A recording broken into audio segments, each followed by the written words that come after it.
Hello, guys. Thank you for joining. I will be sharing my mother's personal experience filing for her daughter, which is my sister. We're currently going through that process and I'm helping her with that. I personally filed the I-130 form back in 2010 for my mother.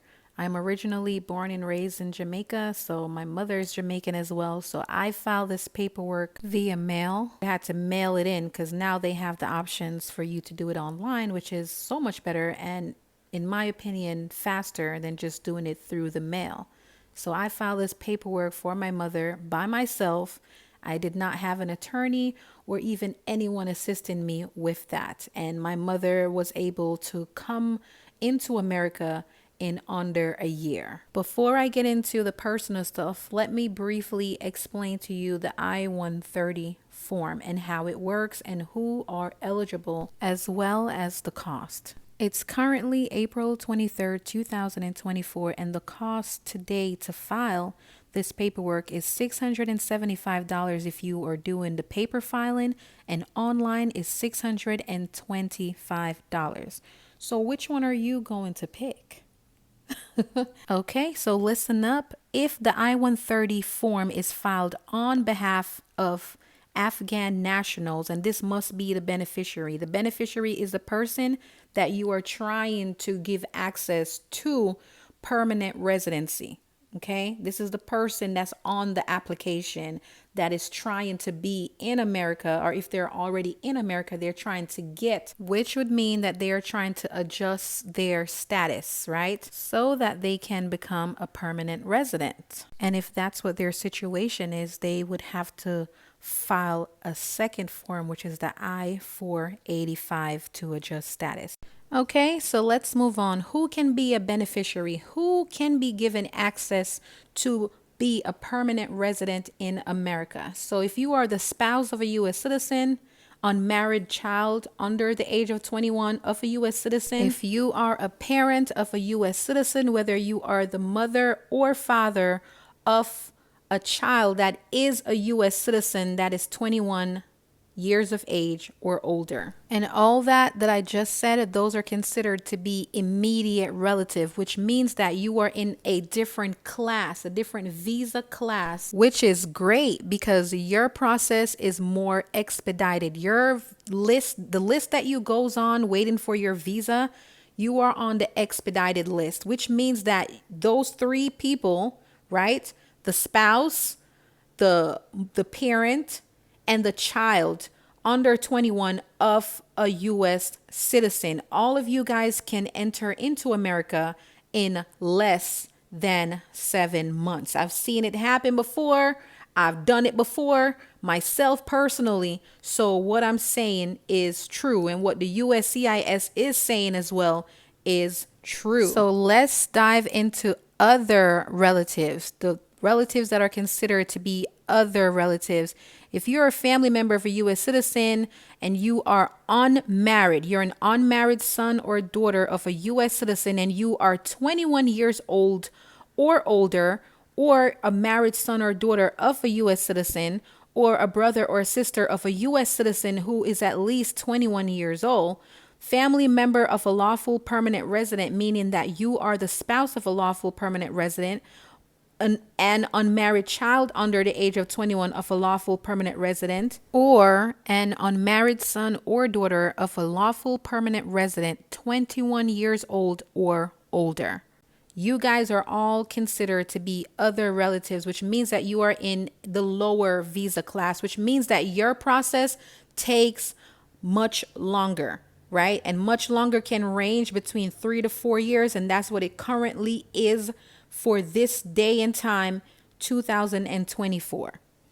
Given if you don't make any errors while you are trying to file for those other relatives, if there are no errors between 3 to 4 years, that relative will be in America. However, that is not the case if you are petitioning for your siblings over 21. That is a completely different category, and that takes around 10 years or more. And that depends on the country because you have to wait for the visa. It depends on the amount of visas that are available, or how long the waiting list is for that country in that visa category. Okay. Now that I've given you guys an overview of the I-130, it's time to dive into personal information. So once again, my mother is the petitioner. She is petitioning for her daughter, who is over 21, to enter into America. My mom is not tech savvy, so I have to monitor everything. So she submitted the I-30 for her daughter that lives in Jamaica. My mom is a U.S. citizen. Because she submitted the I-130 electronically, you have to pay that money right then and there on the spot as you are getting ready to submit that application. At the time, because it was done March 6, 2024, she was able to get it for $535. They recently changed the price to, what is it, $675? $675 if you mail it in, and $625 if you do it online. That's what it is. I think they updated that in May or April of 2024. Obviously, I created the online portal for her so that she can track and monitor all of that. That's how you will be able to submit it online. You have to create a username, password, and stuff like that, right? There was an option there for my mother to upload her naturalization certificate. If you guys don't know what that is the document, that certificate that says that you are a U.S. citizen. Not only did she upload that, but she also uploaded my sister, which is her daughter. She uploaded her birth certificate, right? Because you have to show in connection that you are the mother of this person. I really love that they had this option, because that tells me that the process is going to be expedited. Because I remember when I did my I-130 for my mom, that was not an option. They just care. That's something that comes later on. So I was happy to see that they're asking or giving you the option to upload and submit those very early on. So just to recap where I am, the I-130 for a child 21 and older that's unmarried was submitted on March 6, 2024. During the process of submitting those electronically, right,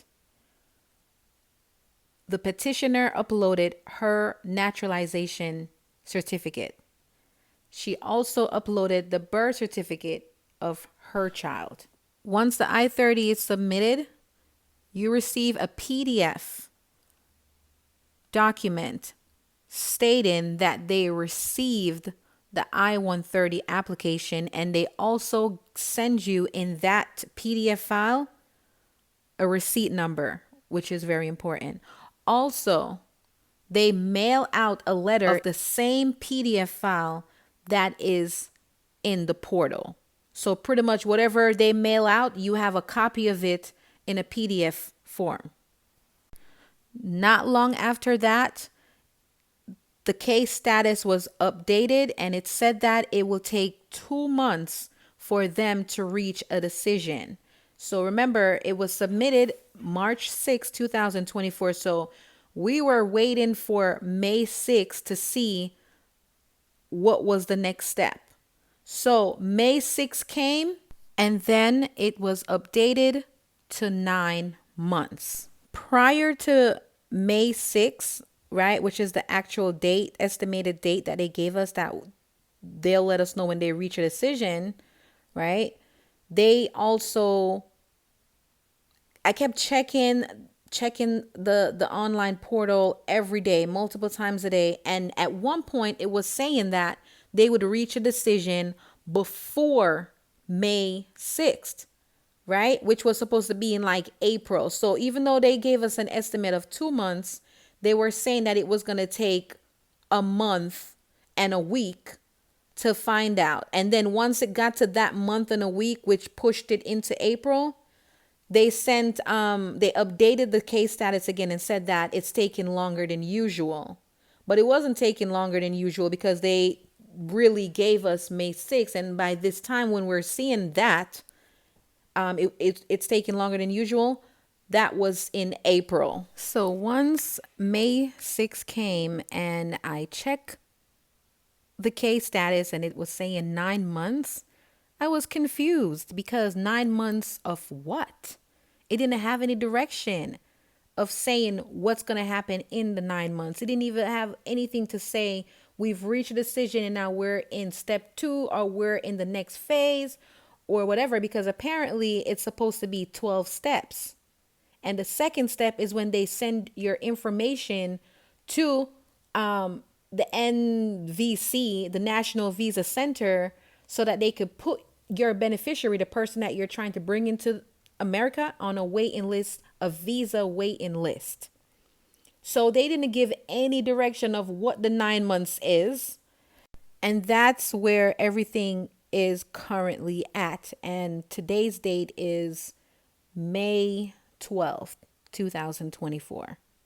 And it's been saying that since May 6th. We don't know anything. I'm waiting for that letter to come in so that we can have a better understanding of what the 9 months is supposed to be for. You would think that it means it's in the second phase, but that's what I'm thinking / expecting. But this from here on, I'm just watching and seeing. So I will let you guys know when we get to the next phase, to when something else happens or when a letter comes through. I will definitely update that. Until then, thank you guys so much for watching. Please like and subscribe to support this channel. Thank you.